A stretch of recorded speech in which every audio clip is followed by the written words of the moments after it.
All right, what's going on, everybody? The Iceman here on this Tuesday.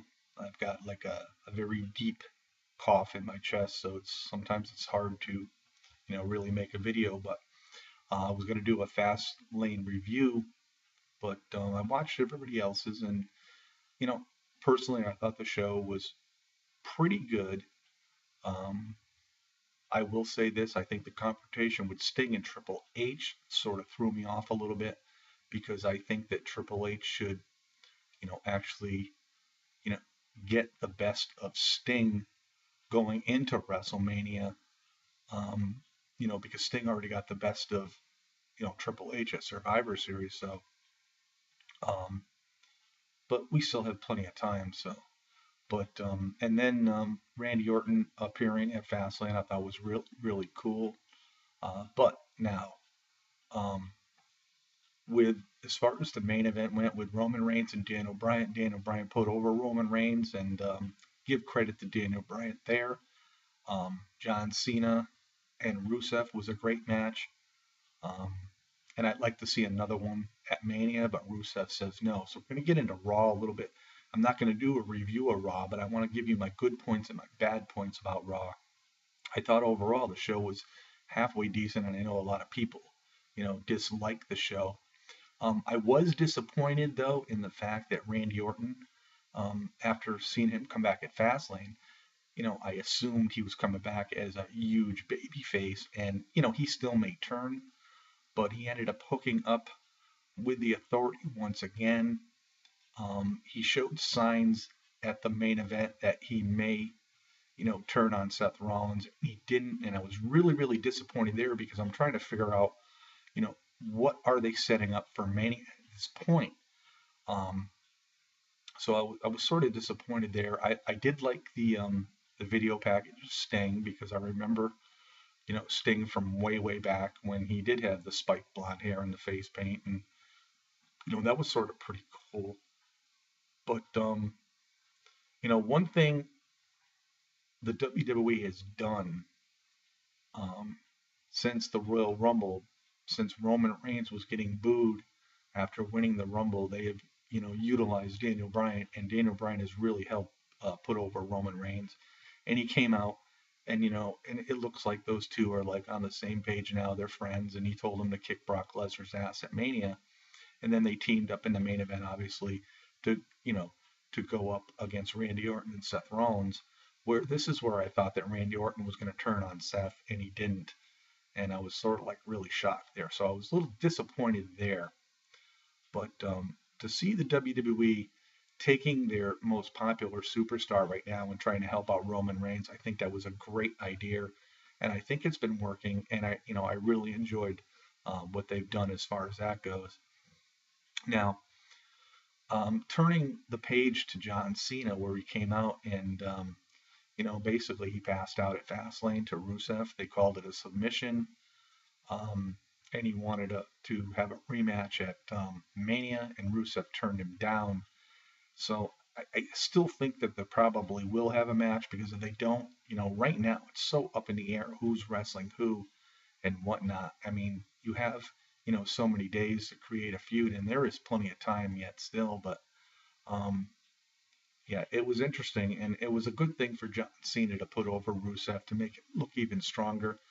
And I think if they do have another match at Mania, I think John Cena again will put over Rusev.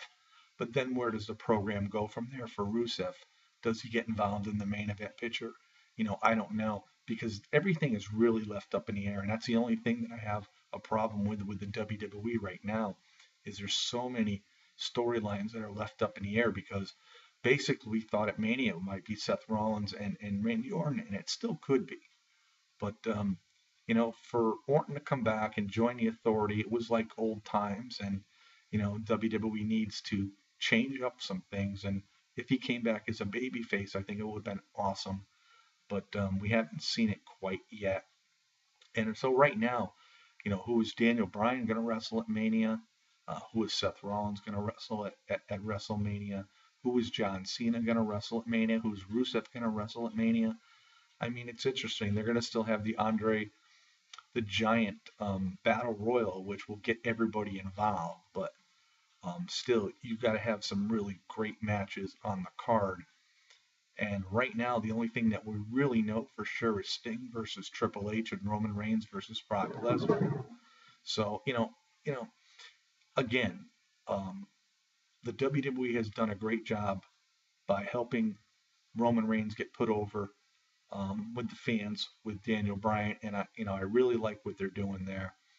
I will say this: where where is the status of John Cena now in the WWE? The last time we saw him on a Raw in a match was I believe it was a lumberjack match, and I believe it was either in January. I think it was January prior to the Royal Rumble, and we have not seen John Cena wrestle pretty much since then on Raw. He gets his like 5-10 minute segment and that's it. And now is this the sign of the times? I mean, the thing that I have an issue with is we see Kane and Big Show get more airtime than John Cena does. Now, whether they're continuing this old man type style or whatever remains to be seen, but I would like to see John Cena just sort of like snap just a little bit, come back with the ruthless aggression, and then make himself get a big pop. Who knows? I'm not really sure what the direction of the WWE is right now. But again, I thought Raw was a pretty good show overall. Um, they did a lot of good things, and we just have to wait and see what develops. Hopefully, WrestleMania will be a good WrestleMania this coming, you know, next 35 days or whatever it is. And but again, um, it is what it is, and like I said, I know a lot of people have, you know, uh, you know, thumbed down what Raw has done and whatnot. But it's sort of strange because I thought it was a halfway decent show. And the bottom line is, um, in my eyes, Roman Reigns getting the help from Daniel Bryan is a great thing. My only issue really here is with Seth Rollins, and I just think it's time for his lackeys to go. Um, you know, when he does cash in the Money in the Bank, will he have help to win? Probably so, because it seems like Seth Rollins at this point can't win a match on his own. And when he gets heat put to him in a match, he seems to get help from his lackeys and he runs. So, but anyway, um, it's not been too bad. Um, the Bray Wyatt thing coming out on Fastlane, I knew it was going to be Bray Wyatt coming out of that casket. Um, I'm not into this with The Undertaker because The Undertaker has not appeared in so long. And so, it's one of those matches where I really could care less. But I'll tell you this, I was very disappointed that Brock Lesnar was not on Raw last night.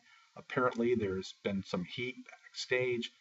There's some issues with Brock Lesnar um, and whatnot. So, you know, the man gets paid a lot of money, and he should make his appearance when he's supposed to make them. But again, I think this last year, putting the belt on Brock Lesnar was probably one of the worst things that WWE could have done because really, where did it really benefit them? It really did not benefit them whatsoever. So, give me your thoughts, give me your opinions. Check out the Iceman's Wrestling Extreme Facebook page. And we'll just have to wait and see what's next to come. Peace out, everybody. Have yourself a great Tuesday.